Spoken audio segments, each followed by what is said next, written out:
Ekintu kyonna kye nendyetonze senga nagenda nemba musiru nenwana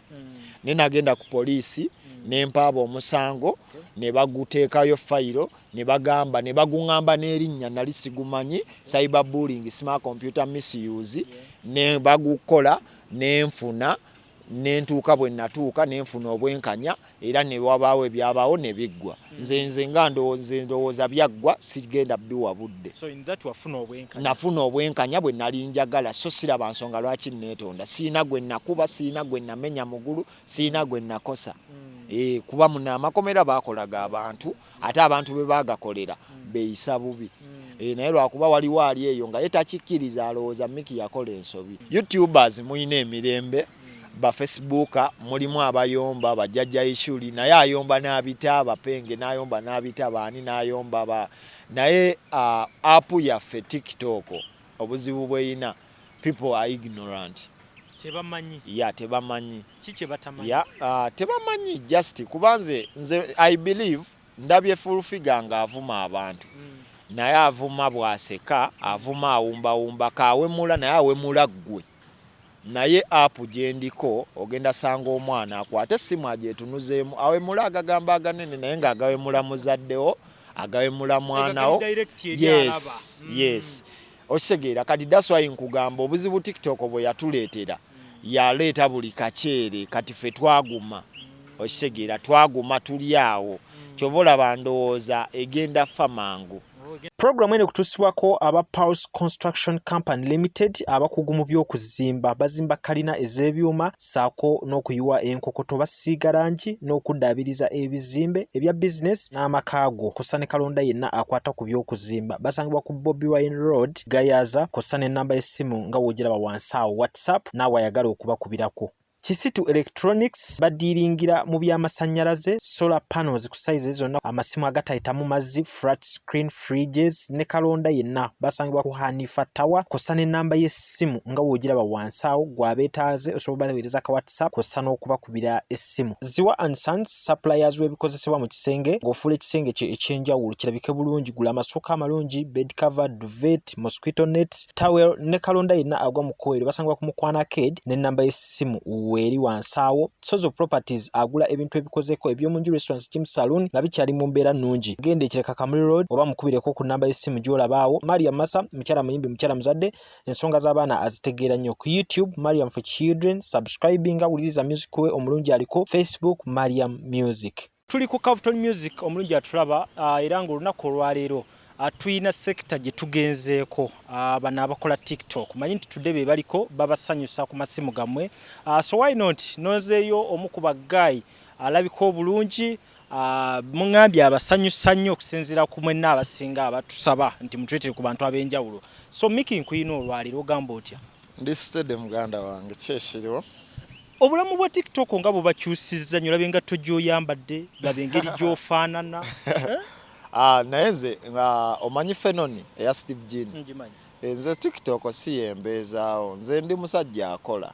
Okola ne ba fenoni? Nkola ku fenoni nkoze emyaka 5 nkoledde emyaka 5 mbadde nkola ku fenoni emyaka 5 as a LED technician. So kitegeeza mbadde nfunanga serezanga ate omuvubuka nze nina okukkiriza omuvubuka okumalako n'enso ina okufaanana obulungi.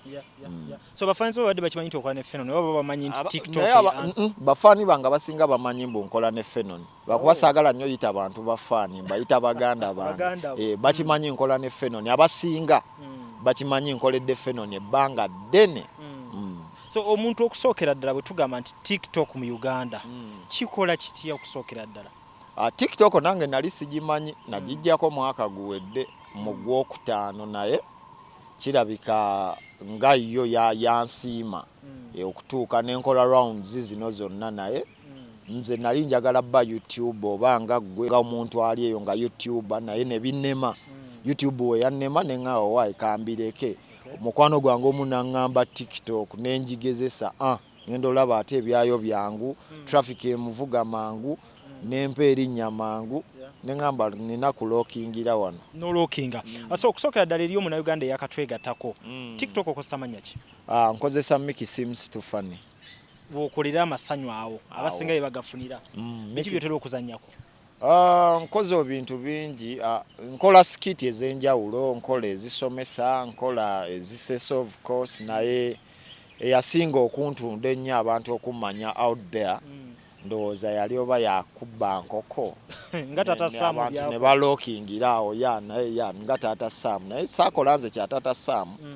Naye nze abantu abasinga bammanyi kuyombera nnyo, kuyomba na mukazi gwe batalaba. Mukazi gwe batalaba kiba kityawo, tukubiremu ekifaananyi. Bash kale nkola nnyo skit kale amwe sting man ya nina gundi nga 5 wagira mu association ye ya nina gundi nga 5 nina ya sting man nina kati nkola characters nzizimba nenjiwa abantu gye babayinze gye nemerako gye baganye nenjijjawo. So olowooza nga twongereza ku ekyo ky'Abannayuganda kye basinza okwagalako mu budde obutono ne babeera nga bakwa-acceptinze n'ebyokola ne babyagala. Mu budde obutono Bannayuganda okunjagala ne bakkiriza ne bagaba omuvubuka ono kajje, nze ndowooza first of all njagamba Katonda kuba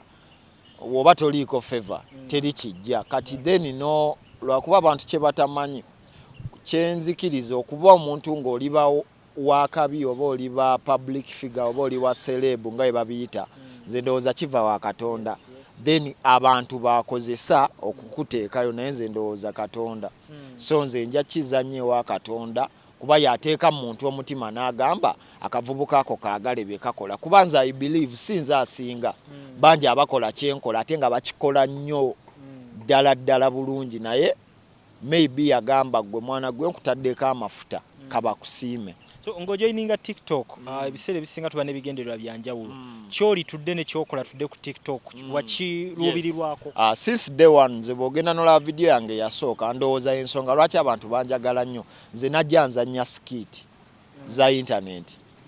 kuba nina gwe nakoppa ne ŋŋamba nkolera nnyo nsanyuse nnyo mwagadde nnyo n'enkola ekyo since day one. Era n'ogenda ku skit yange esooka ku TikTok nakola skit ng'esesa. That's what I came with, kyenkola era kyendikola. So bino ebyendorsements kuba katuulya nti abaana ku TikTok omukola kiralu, mulina endorsements mukola ne companies nyingi, ebyo byo bibasanga bibatomerawa ku lugendo lwammwe? Ekyendorsement ndowooza era nja kizza ku nkola ya muntu kuba kati nze nina endorsement eziwera 5 ya zonna nga naye nga eyambasada okubanga nze main brand eri emu ya Jobline Consultants Uganda Limited, nina Sams, nina zi betting company, nina aba furniture, nina bani naye saagala kubira bulango kugundiyo ya naye nze nzikiriza omuntu okkeera n'agamba njagala onankolere kuba mu Uganda baselebu baffe abasinga baali tebawa nnyo bintu bino budde mbwe endorsement biki. Omuntu gwe nasooka olaba nga abikola yali Epas era nzijukira people used to troll him a lot mbwe afuuse comedian takyayimba. Yes, nze nali ndowooza Samuzi na Epas engeri gye yakijusanga n'akizanyisa omulaba akyagala akikolerera ne ŋŋamba oba yiye ne ntandika obbulya nga ndowooza bubwe. Yes, not until nange bwe nafuna omukisa kampuni nange nempita ngikolere okitegeera. Twafunye ne Farida Nakazibwe naye bamugaseeko. So nze ndowooza omuntu okuwa okole asooka laba kyokole eyo n'akusoma ng'omuntu then nagaawo no yeetaaga okukola ne brand yange era olaba mu ba TikTok si kwewaana ndowooza nze nzeka akolera brand ennene. Naye ba TikTok mulabise nga muli bangi tudde? Tuli bangi. TikTok first of all egaba platform kyenjagalako egenda kuwa platform mu kaseera mpaawo kaaga ng'otuuse w'oyagala kiri eri ggwe okukyongerayo oba okukiyiwa n'okukyuzinga engeri gy'ogikozesa. Yegenda kuwa numbers gwe asalawo oba ovuma abantu oba owemula kiri eri ggwe, naye nga w'obeera owemula sirowooza muganda wange woba otunda amasaati gano wemba mpemula onaagampa nga tunde okitegeera. So tudde tutunulire abantu abalala abatanneetanira TikTok eno moso abali mu businesses. TikTok eyinza kuyamba ki businessman? Nze I believe a lot of companies have joined TikTok. Kuba nze Kebe Serena wano wetuli ndaba eyina page ku TikTok kiraga amaanyi nabo gabayitamu bakkiriza. TikTok yekyasinza promoting businesses, ndaba abatunda amamotoka, ndaba kampuni ezisinga zonna bajja dda. Kuba nze mbadde ndowooza nti kampuni ng'etunda amamotoka oba ene big company ejja kitwalanga TikTok ey'okusaaga muso ne ba clients naye nga kikola nnyo sense kati gwe nga kirimu era akiraba tukyawule tutya mu kusaaga tukifule serious business.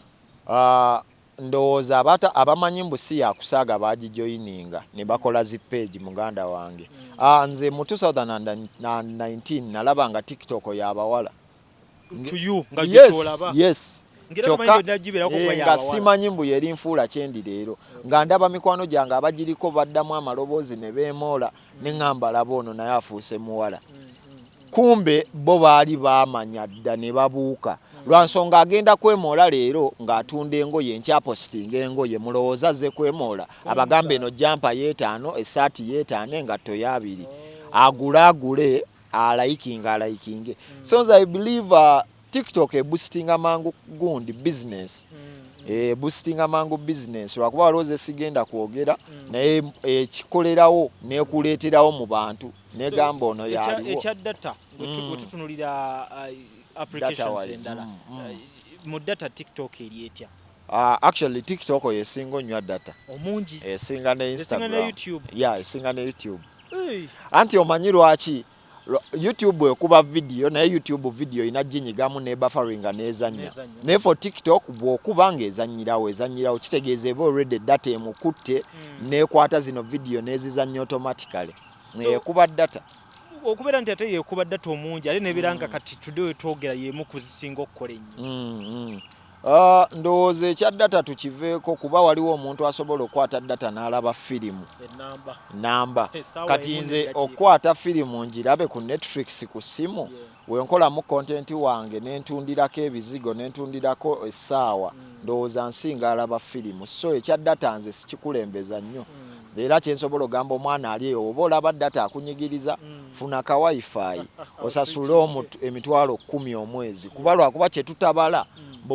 data we 5 ono agenda nnyo ogenda okubamu omwezi ng'oli mu mitwalo 4 naye nga tomanyi omanyi ye sente eno gyogyeyo n'ogaba eno tebalika naye omala tuula wansi akadde ne kakuba noga akagaba emitwalo 3.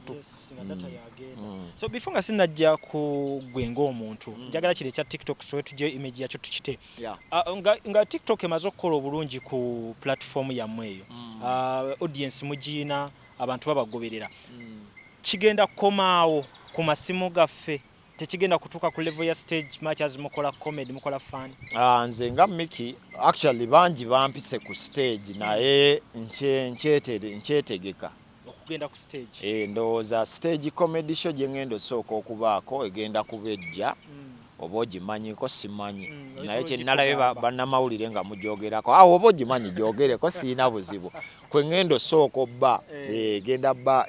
eggulwawo buggulwa genda kuza omwezi 21 webasera 22 22 lunaku lwa 2 ku Florida Hotel Ezana information inji Joeli ya comedy show kwe ngendo sooka okuba lwa nsonga ndowooza neetegese maybe nkube n'endala naye for now njagala nsoke kuba waaba yasazeewo ampe omukisa nga she can flaunt me mbe nga nange mbamu abo abasoose ndowooza ye muntu omutuufu omanyiza I believe omuntu agenda kunsekera at least nga waliwo avudde omusesa naye we musookamu nyinza omubbowa so kyobola mbadde nkyatidde nnyo genda mu comedy show. So today erinnya olikoledde ku TikTok before TikTok ne Fenon kale oyinako somehow wali oyagaddeko okubeera n'erinnya okuba n'erinnya teri abasita nga tagezangako kubasita muganda wange nayimbako lwakuba sobola kugamba nnyimba ezo jja seka nakuba hip hop gamba ondya birye nti kati oyo akutte kamera ng'okumuyimbako obuyimbi kuva ku ngatto paka ku kirevu ali kuki tuveeyo byana bya TikTok bivuma bijja kunvuma kigambo kwezuula si kyangu. I know naye mbadde entertainment prefect masomero agasinga gensomeddeko kuva dansesa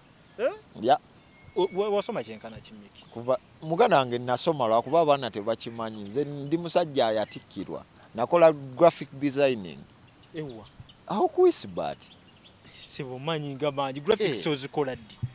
anti nkugambye nkola ku Fenoni kati tuyina show mu Serena mundaawo tuyina show mu Serena oyo graphic golaba ku screen bwatabanga nze amukoze omukulu Steve yaba amukoze oba Shafu oba Fiction ya lwakuba abaana bo baba balowooza munnaye app yekuwadde ssente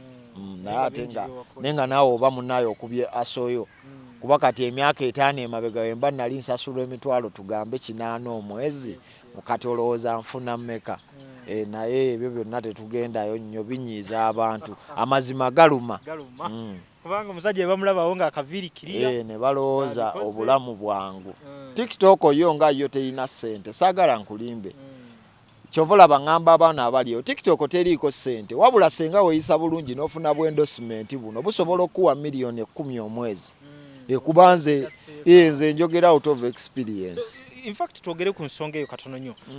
TikTok esasula nga yo mu Uganda. Content waffe tali monetized. Kati abakola content ali serious tali monetized wa. Views nyingi ze mufuna. Okitegeera kati gwe webuuzeemu senga nfuna sente ku TikTok senga sikola kuba views wemba nkubye views omutwalo gumu oli YouTube omanyi wekiba. Omanyi wekiba so ne katusabe to monetizing tufe sente naye nerudda nkiraba mu TikTok wenagamba monetizing abantu tejja mmalako sasula abantu abo ngate ku YouTube emalako muganda wange YouTube esasula ensi yonna naye views ntonotono okimanyi kyenjogerako esobola okuwa views neyisaamu videos yo n'ofuna omutwalo gumu nga gwe munene ne TikTok egenda kuwa akakadde olwo dola ezo akakadde ka views ziba dola 10,200 okimanyi oba 10,000 so company gola beba tesobola bane tesobola kutusasula ye yanditulese awo ne batuwa birabo banobo banaba tebasigale stagana nti bana abalala batasobola funa bodiru endorsement mugana nge teri atasobola funa endorsement lwakubanze siri muntu yeeraga nnyo naye nze kyemmanyi waliyo ba TikTok abawere 10 benakawa endorsement nga ziri nga zirimu kubanze gye sobola kola lwaki sijiwa munnange ensobola okurecommendinga nenga bajiwono anti ate toli TikToker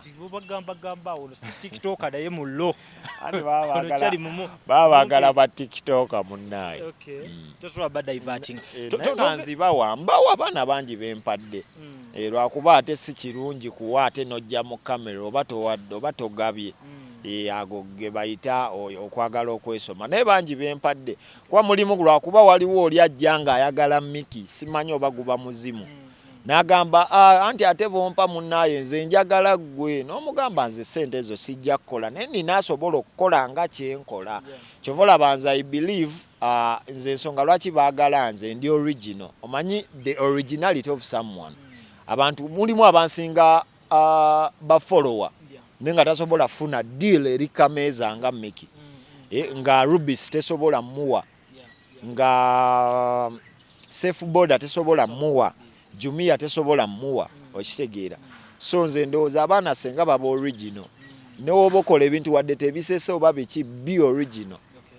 so tutunulie ensonga enkulu ennyo eya oba girlfriend oba mukyala bashi yani ono goko togeddewo otyo nti mu mbeera eno nga goli mu kushininga yo mukuumidde behind curtains mukyala wange abantu abasinga tebakimanya nsinga erinnya bash mukyala wo byadda mugundize n'akaleeta ezo zenzimbye omanyimu bameka bash nani bash eri kumpi tolaba kati abasinga bamanyimu mama Gladys naye abasinga bamanyi bash omanyi lwaki nkugamba bash ansinga erinnya natadde video nabadde ngenze kukima sister wange omulwadde ku ssomero nga abaana b'essomero bangi batujjuddeko badduse mu makiraasi ne batugoba bugobi mu ssomero naye njagala nkugambe nasayininze autograph ntono nnyo kuza bash nkulayirira bash nga sayininga mama nzaala kyekifula bash ow'amaanyi ko anti kyenkugamba abantu baagala nnyo kye batalaba people like what they don't see a lot nze okujja na idea yange ye ya bash walabadde ostero mwina omuntu gwe mwalaganga engatto tomanyi okamanyako room eyo gye balaganga nnyiniyo nga talabika balaganga ngatto kati nze nalaba ostero yonna mumaleko naye nga njagala laba kibanda nga ngamba ono gayo oba alivaayo ddi balaga ngatto zokka kati abantu bwe bawulira baasha eddoboozi abasinga abawaali agamba oba baasha alijja ddi naye nga tagenda mmulaba lwaki tewali ssuubirya kumulaba no anti nkugamba naye nga tagenda mmulaba first of all mukazi wange app gyendiko youtubers muyina emirembe ba Facebook mulimu abayomba bajjajja ishuli naye ayomba n'abita abapenge n'ayomba n'abita baani n'ayomba naye app yaffe TikTok obuzibu bweyina people are ignorant tebamanyi tebamanyi kiki batamanyi tebamanyi just kubanze nze I believe ndabye full figure nga avuma abantu naye avuma bwaseka avuma awumbawumba kawemula naye awemula ggwe naye app gyendiko ogenda sanga omwana akwate essimu agyetunuzeemu awemula agagamba aganene naye nga agawemula muzaddewo agawemula mwanawo yes okitegeera kati that's why nkugamba obuzibu TikTok bwe yatuleetera yaleeta buli kaceere kati ffe twaguma okitegeera twaguma tuli awo kyova olaba ndowooza egenda fa mangu mukwano ebyo byolimu osaaga guma twali tutyo wakoze ensobi egikwata simu eyo so munaye kyekyo omukyalo ono nga tumuvaako bash ye ebyaddala ye mukyala wange owewaka mumazi naye ebbanga ki ddene ng'obulamu butandika oli ne bash nedda bulamu bwatandika na muntu mulala naye nga omanyi ebyensi mutuuka time kubeera nange siri sure oba ndiba ne bash paka okitegeera no anti nkuga nali ndabyeko embaga y'omuntu gwe sigenda kwogera nalabye ejjuuzi asaba bintu bye mumpe omufaliso gwange kati gwokakasa otya so nze ndowooza newookwana mukwano gwo ne mubeera ne mukwano gwo mutuuka ne mwekoowa so nze sikakasa oba ndiba ne baashi paka naye maybe ebbanga lyambeereddewo ndyebaza owaye twesanga bwesanzi kaana kasoma awo ku ssomero kasoma kali ku campus nze ndi muvubuka nsiiba ku show muno nsula omwo ku kapeti ya Serena show eggwa nenzikuka neŋŋenda nenzireka nakasanga awo nno bebintu bisesa nenkalaba keeru kati nenkayita nakayita ne kagenda olaba omanyi kyovula ngambye omuvubuka ali eyo ku nsi ya Katonda mu byonna byokola ne woba mwavu otya onya bulungi faanana bulungi yambala bulungi sikunenya weewole engoye ofaanane bulungi faanana bulungi onye bulungi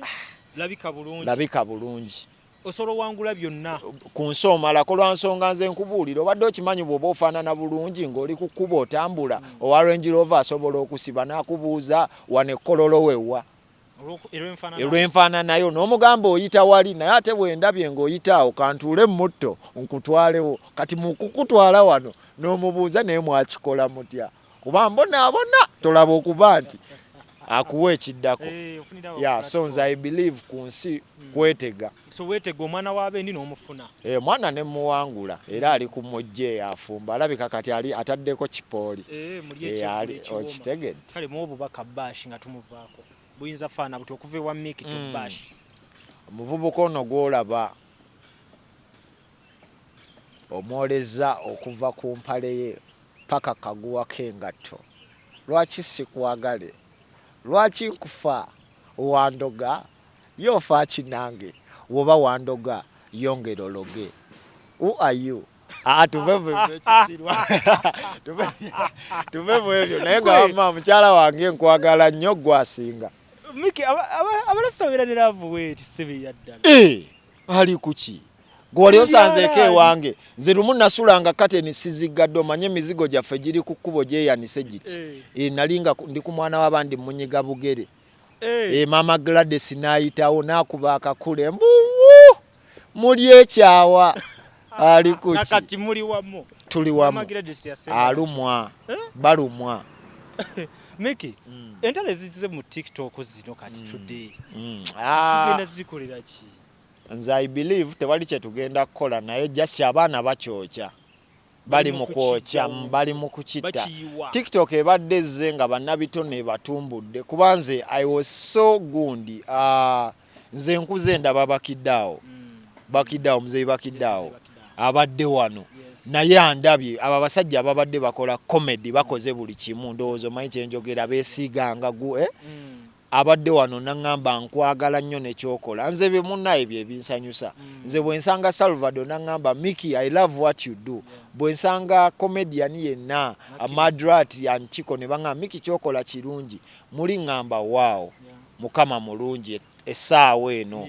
lwaki nange bandaba naye abaana obuzibu bwe tusanze buli bumu abaana app bagivuzeemu bubi kyekyo kyenkugambye app ekoze ensobi neewa abantu abatalina kuweebwa ttutumu nebawaki ettutumu naye ate lwakuba abamu munaye kye batamanyi bakoma mu app kuba teri agenda kujjayo vidiyo ng'owemula abantu agirage mulala naye nze bwe mba nseseza omuntu ogenda kajjayo kawoono so nze I believe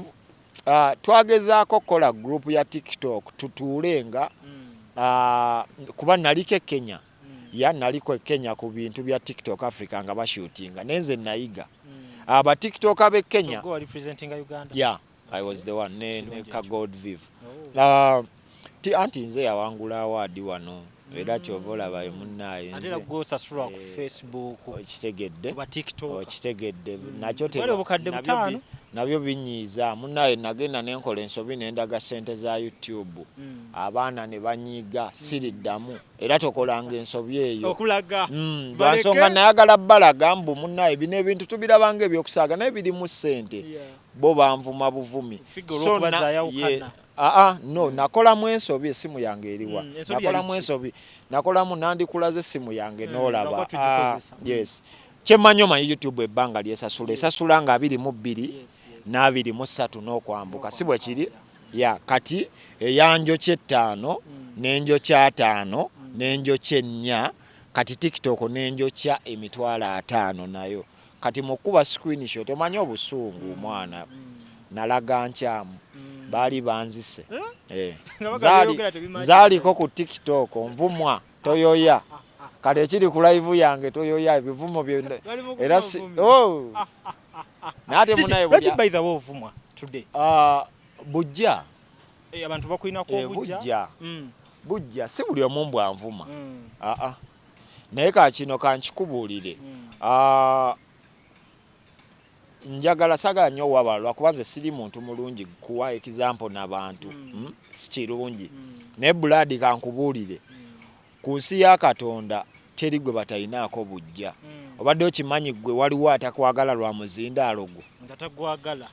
naga kagayike kwasa omuzindaalo ogwo naye toyina kye wali omukoze ate n'ekirala kye nalaba ku nsi nali sikimanyi osanga nze mmange yanjigiriza bubi abantu baagala nnyo omuntu ayebisa akakookolo nze mba kubanga sigamba bantu mazima nga nebika akakookolo nefuula mulungi bandinjagadde naye nga tebanjagala okitegeera naye nze njagala nsigaze 10 erinjagala nga ligamba akasajja ako ekika kyaya mazima 5 gagende kiryokke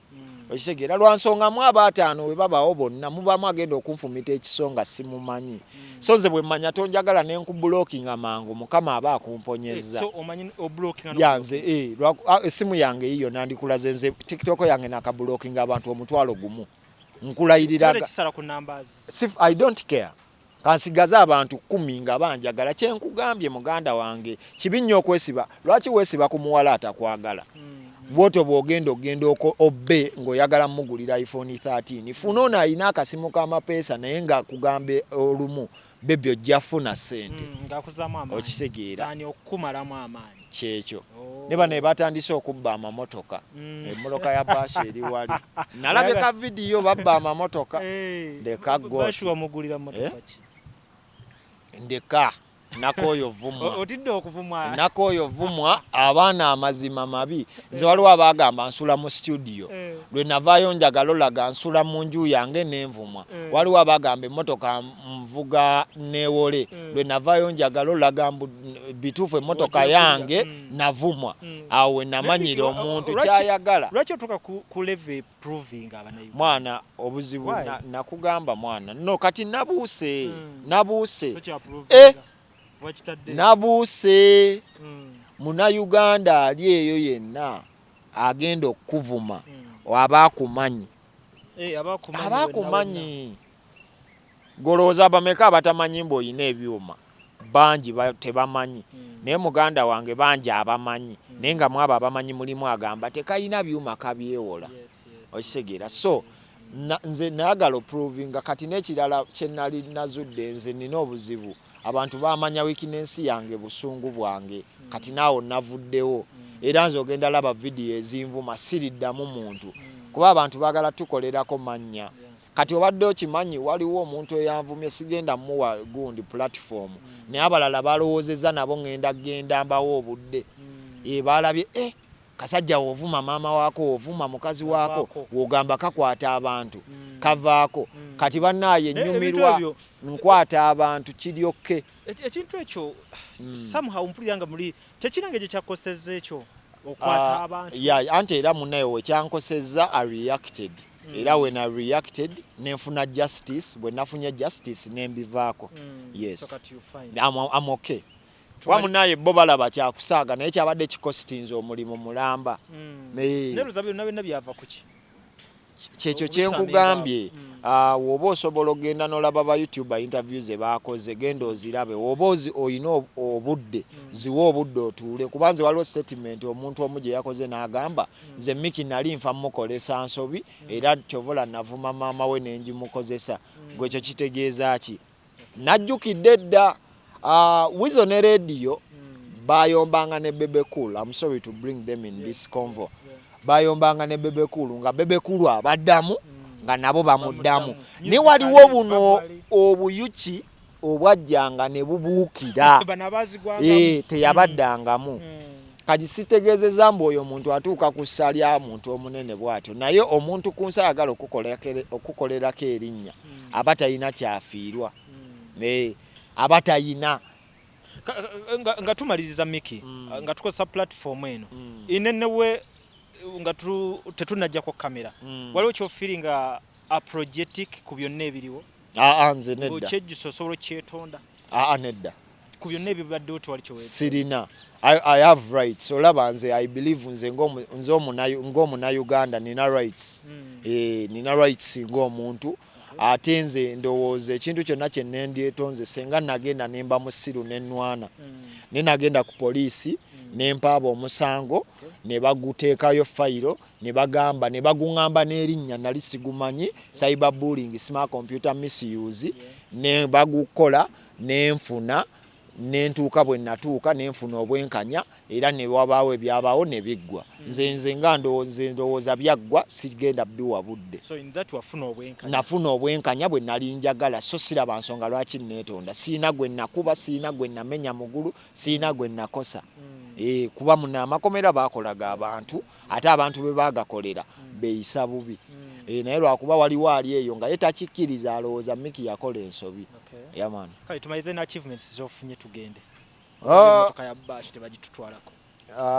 achievement zenfunye sigenda zoogera kuba binyiza muvubuka munnanga ali yalowooza muduulirako munayenze enkola zi live simanyi obo baako zi live zange nsobola okukola live nempa abantu bange obudde kuba be bankola nenga leero kambabuulirire muganda wange kankubuulire nakolako live nali mbuulirira baana nsevinga ya ssente naye nga bwe mba mbyogera tusevinge tuti nga waliwo comment ejja neŋŋamba olinga bino ekigambo ekinene lwansonga ye byayo byenjogera kirabika bimunyiiza so nze nayiza omuntu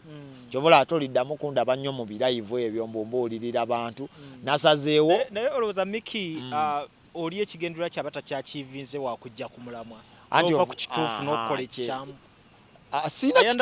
sina kikyamu kyovola sina kikyamu kyengenda kukola platform yo wogikolirako ebintu ebyo ebyenjawulo nga wogambye n'obulira abavubuka kubanza I believe nsobola okukola comedy abantu ne bamulayikinga yekanga gwenkola nga si banakuzi live nga byokka byenkola naye gwampagira gwakola ki gwasheyalinga wakawange ojja nompa view nonkulaakulanya nze nkuyambye ntya yesi nkusesa naye nze nkuddiza ntya that's why nakola podcast yange eyo gye nateekawo nze nfuna fani wange muganda wange omu ku TikTok ku Instagram ne mukyaza for example nakyaza omwana bamuyita muyiiya n'ayogera story ye naye nga nali sibimanyi n'ayogera nga we yafiirwako kitaawe nga muto kati omusajja yalaba gundi show yange eyo yamuwadde omulimu ejjo twamugulidde essimu nze ensonga lwaki nakola ebyo ebintu nkuyambye ntyanga yes kuzimba muvubuka ali eyo naye muna ebinyiiza abantu kale ebigambo byebisembayo Mickey ebigambo byange ebisembayo mwana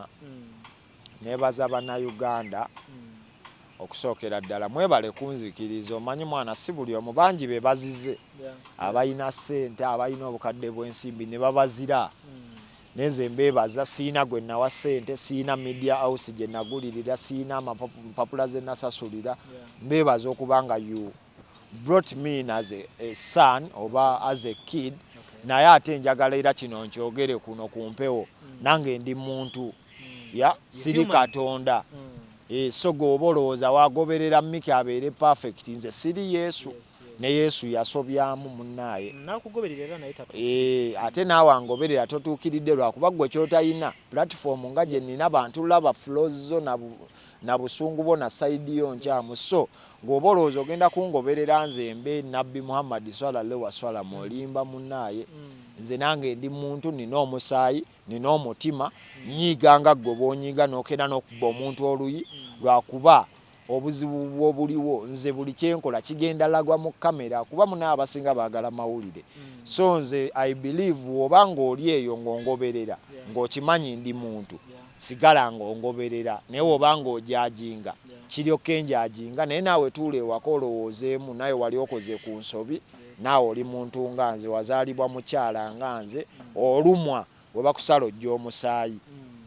okay so ndi musanyufu okuba nti Mickey twogeddemu nange ndi lwakuba onkutte offside ndi eri ndi mu kuteekayo bintu by'abasajja mugenda mu zi shows sirina smart kinnumye byana kati bigenda gamba ayambala essaati emu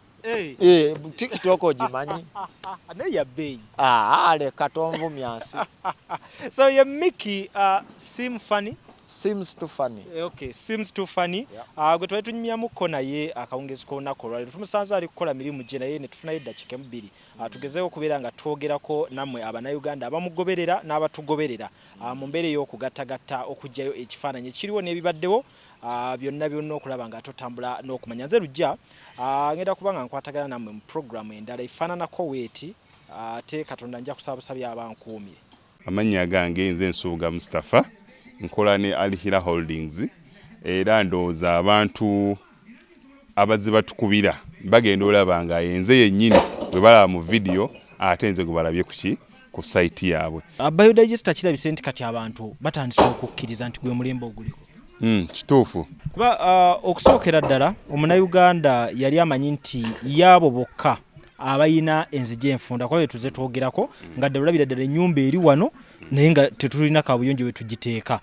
ku mulundi guno apartments zino zirabika nga zirina space nnene nnyo naye era nabo basazeewo okukozesa nkola eno basazeewo okukozesa nkola eno lwa nsonga olw'ebirungi n'emisomo gye tuzze tukola ki tusomesa abantu tutundire ekinnya mulundi guno engeri gye mukikozeemu leero ndaba mwawudde mu bibiri saate bulijjo twali tulaba nga ye batadde tanka eno wabbali kwe muteeka amayinja okay biodigester neeri entono kuba kati ndaba mwasemba otulambulako nga tukola entono ey'abantu 40 eno y'abantu 100 gye tuzze okukola olwaleero so ekigikozesa nti nno oluusi twawudde lwa nsonga bantu 100 kitegeeza amazzi mangi oluusi ky'ovalaba nti omuntu oli ankubira ne mugamba ogenda giteeka ku nyumba ya kiyamaka apartments muzikiti ekereziya so oli wambulira kikwagendo giteeka nsolo determininga nengamba otutekewo y'abantu 10 otutekewo y'abantu 5 oba tutekewo y'abantu 4 soko tulambuliye ku migaso nanyini nyumba zino jagenda ofuna mu biodigest eno gyemukoledde kakati nanyini nyumba eno yeesiimye nnyo lwansonga nti eno biodigester era emigaso gyayo egigirimu gyagenda ofuna ekisooka tagenda keera lunaku agambe nti bannange septic yajjudde nti nno ajjaleta ekimotoka ate kimuggyako ssente ng'olwedde yagizimba so biodigester tegenda keera ku makya nti ejjudde so nawe nkikyo ogwo omugaso gwe gusinga kubanga eri gundi yaffe twagikolanga naye ate era still ng'ejja neekulya lwansonga nti ebeera etuuka n'ejjula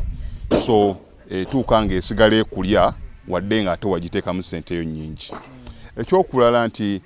beauty ye egenda vaayo eya compound nti nno pavers zigenda kuva eri engulu yonna gye mulengera paka eno amazzi era gagenda draininga gano ag'enkuba nga gagenda mu kaala akali ebbala awo nti nno beauty y'olujja egenda vaayo bulungi nnyo newe manjagala simbawo omuddo kisoboka n'oba oyagala simbawo omuddo ogwo kubanga kati singa owa kamera waffe akulaga nti nno system ogira nti eri wansi fuuti 2 kweno levo kutuyimiridde wansi fuuti nga 2 so omuddo kakube guyina emirandira gitya guba gujja mmera yes bannange tetukolera bagagga bokka ate era tetukolera tetusijja bayita baavu omuntu wa wansi omufuna mpola fenna gye tuggwa nange ndi mufuna mpola so sikolera bantu sina kika kye ngamba mbuno nno nkolera baneeno wabula buli omu nga bwozze bwe tukola ki bwe tukwata kati Alihira Holdings Uganda Limited tusangibwa Kamoocha Prince Charles Drive plot 45 Kamoocha we wali offices zaffe tuyina namba z'amasimu esooka ya Airtel 07017 66992 neya MTN 0789224230 abasinga batumanyira mu biodigester kuba bwe tuvudde nnyo mu kamera naye nga baklanti baffe abapya n'abakadde bagenze bakitegeera nti no ne general construction yenna mwetuli